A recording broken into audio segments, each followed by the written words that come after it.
اس واقعے کا ذکر اللہ تعالیٰ نے قرآن پاک کی سورہ المائدہ کی آیت 27 سے آیت 31 میں اس طرح کیا، جس کا ترجمہ ہے کہ اور اے محمد صلی اللہ علیہ وآلہ وسلم، ان کو آدم کے دونوں بیٹوں کے حالات ٹھیک ٹھیک پڑھ کر سناؤ کہ جب ان دونوں نے اللہ کی جانب کچھ نیازیں چڑھائیں تو ایک کی نیاز قبول ہو گئی اور دوسرے کی قبول نہیں ہوئی۔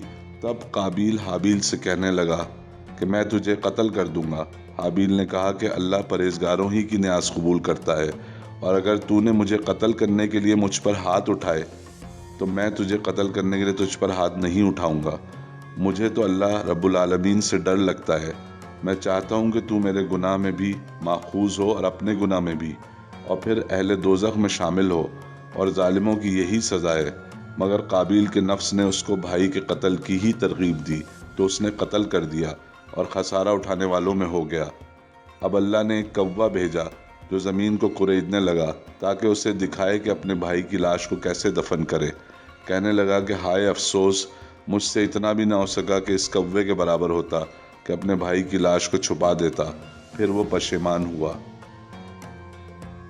حضرت آدم اور حوا کو اپنے بیٹے حابیل سے بہت محبت تھی، جس کی وجہ صرف حابیل کا اولاد ہونا نہیں بلکہ اس کی نرم خوئی اور پرہیزگاری تھی۔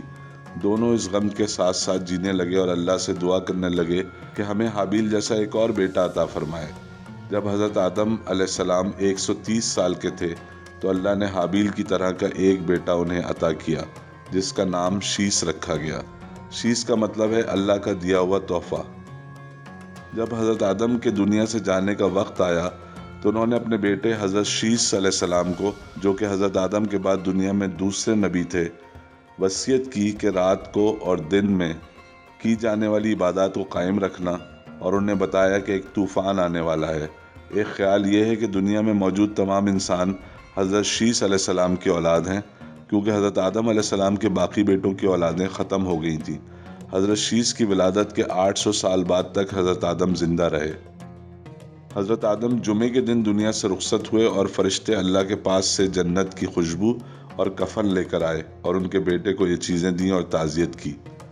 حضرت ابی بن کعب رضی اللہ تعالیٰ عنہ سے روایت ہے کہ جب حضرت آدم علیہ السلام کی وفات کا وقت قریب آیا تو انہوں نے اپنے بیٹوں سے کہا کہ میرا جنت کے پھل کھانے کو جی چاہ رہا ہے۔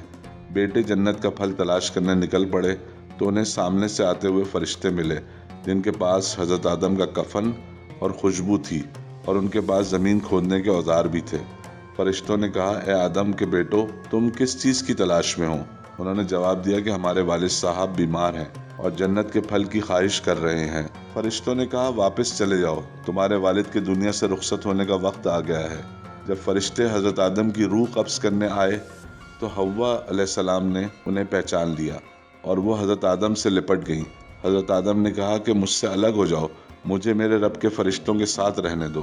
فرشتوں نے حضرت آدم کی روح قبض کی، غسل دیا، کفن پہنایا، خوشبو لگائی، آپ کی قبر کھودی۔